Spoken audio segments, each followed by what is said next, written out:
And recognizing our veterans, the brave men and women who gave their lives, and also those who come back home who sometimes have trouble adjusting. And that's part of what Veterans Voices does. We have Perry and Margaret here with Veterans Voices. This is the actual magazine.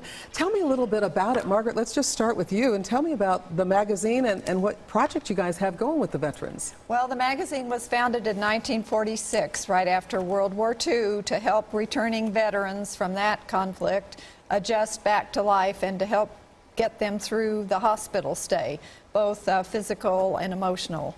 The project encourages people to write, and you know, many times you've heard people say to you, well, you know, I know my dad was in World War II, but he never told us about it. Right, right. And this is a way to at least get it down on paper, and maybe that will start the conversation. It can also be a conversation starter, but we really want people to write to release some of that angst, you know, to write about their feelings, their emotions, their concerns. It's so important. It really does help us kind of try to come back. Perry, you've met and visited with many of the men and women who've written. What happens to them as they do that journaling and as they see it published? Yep. Well, as a veteran, many of the experiences you have, both good and bad, over time, words really don't do them justice. And so it's hard to get them out, and particularly the traumatic experiences, but even the very beautiful ones, being at sea at night, the stars, etc. It's hard to really talk about those things. So what I've found personally, and what others have found, is being able to write about those things is both therapeutic, but it's also a way to express yourself, which is very helpful.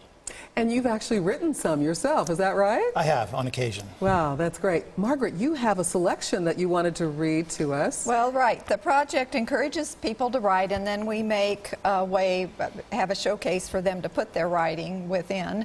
And we publish both poetry and prose, and I'll read a short poem from a recent issue.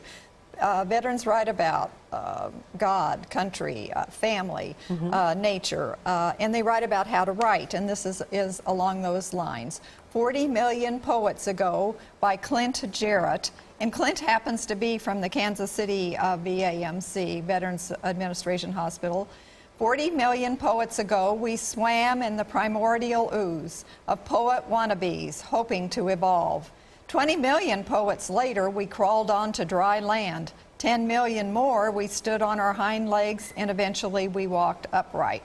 We began to communicate with grunts and wrote symbols on cave walls. We developed letters, joined them, and formed words. We have evolved, but sometimes my mind still swims through the ooze to find just the right word. That's an incredible, beautiful poem. All right, so people can get involved. They just have to contact the Veterans Voice magazine and submit their work. That's right. And you guys will give them a place and a voice and let people hear and see and know and learn history. I like that idea. Perry and Margaret, thanks so much for coming and for sharing on this Memorial Day. Thank you for your service as well. You're welcome. Thank you for having us. Absolutely. We're delighted.